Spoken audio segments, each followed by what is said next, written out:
Hi, it's Jo and Steve from Freshagenda, and this week we're going to give you a bit of an overview of the latest GDT results, which are very positive again, Steve, and what they sort of mean in the context of what's going on more broadly.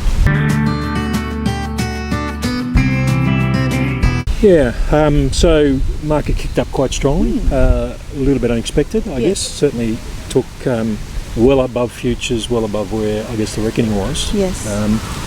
The strongest obviously being whole milk, but it's an across the board rise. But putting into context, we saw previous events surge driven mainly by China and deeper involvement. This time it wasn't so.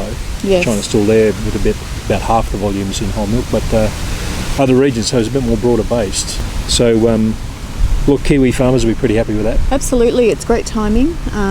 There's just been a round of revisions to prices from some companies, and they'll be looking at this very closely in the coming months. Putting it into context about the situation with China, I mean, China has loaded up this year, and we think there's a bit of a stock build going on. There is some capacity there is a bigger gap for import demand in that region. But here, and it's something I'll expand on shortly, we've looked at the effective landed cost in that market in the local currency and where we are relative to recent history with the volumes in the background. We're at the latter end of the peaked Chinese trade in terms of demand for whole milk powder.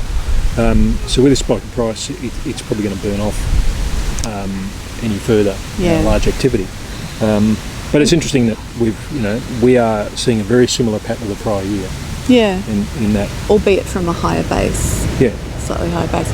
We should just, to be clear, that those volumes are moving annual totals, which all of the charts we'll scroll through will be moving annual totals. Similar totals. Just takes a bit of that seasonality and lumpiness out. Yeah, and this is very lumpy, obviously, into China. Sure. So, yeah.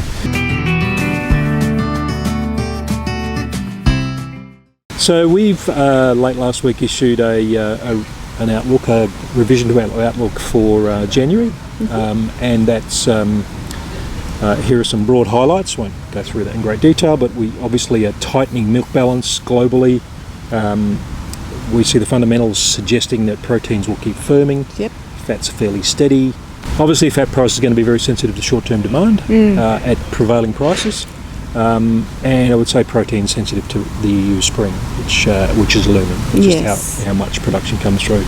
And I guess subsequent to this, we have had some news out of Europe that the production decreases aren't quite as we'd like to see them. So that's going to be something to really watch in the next couple of weeks. Yeah, so milk's coming back. Yeah, but general story: low prices have fixed low prices. Yep. We've seen a surge in demand in recent months, and that's rebalancing things, quickly. Sure. We've done quite a bit of work looking at the demand side and the capacity in demand regions, and that's volume at price, prevailing prices. Yeah, and importantly at their home currency. Yeah. But a bit of weather in focus in the short term. Look, a bit of an orange flavour here. There's been a lot of hot air in Washington lately from an orange person. So just lining that up with the New Zealand weather chart. So here we are with a singed look across New Zealand. This is a soil moisture anomaly, a soil moisture deficit. That's worsened a lot. And there's no big rain on the horizon. The weather agency is saying there's more on the way. But it's just not showing up in the next week's forecast. So New Zealand becoming quite dry. That may have been a factor in the GDT result. I'd say not. But that's one to watch. And so, it's time for a drought story out of New Zealand. So here it comes. Yeah, no, albeit the season is winding down anyway. But Europe is, again, the key one for this market balance that we're seeking. Yeah. They had a big Arctic blast last year, and there's one that's looking like working its way through the southern half of Europe in the coming week and a half, or coming 2 weeks. So that'll be fairly interesting. The major milk is further north than that. Sure. That we'd be interested in, but let's see if this spreads. Yes. So that's one to watch. Yeah. So a new feature that I've alluded to a couple of times already in our dairy trade simulator is the ability to look at or to model the capacity in markets for key commodities. And so we're focusing on milk powders, and in this facility it's going to be in the next update. But it's looking at the volumes going to those markets. You can look at that on different time frames, whether it's a moving total, whether it's a shorter period, and then prices overlaid that. So the shipped prices of product arriving in those countries and the spot quotes that we're seeing out there, and they tend to line up anyway. So we've selected a number of key markets where large volumes are going in and where they demonstrate price sensitivity. And so here's a few of those examples, but it just helps us get a bearing on when, if the market is rising, when we might see demand start to slow. Sure.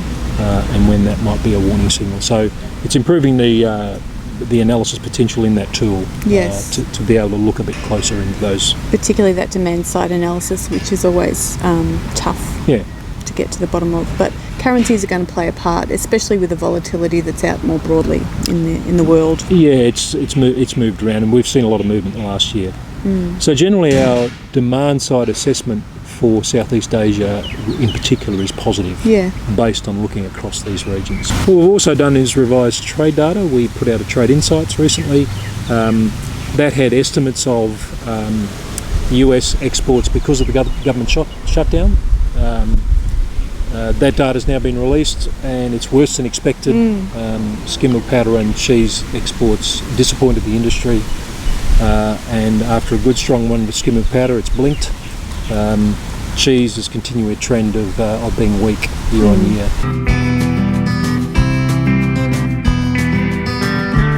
That brings us to the charts of the week this week, Joe. Yeah, it's a double act this week, Steve, and a nice segue from what we were just talking about.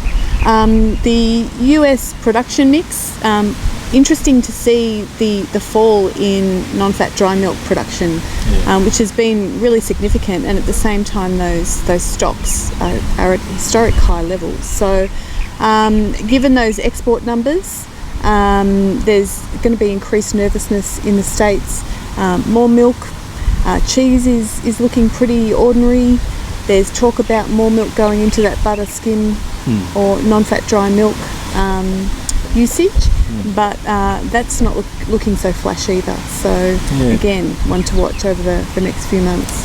Quite a bit to unwind in the US at the moment. Yeah. Okay. Well, that's a wrap for us this week. We've scooted across a lot of issues. Thanks for watching. We'll be back next week.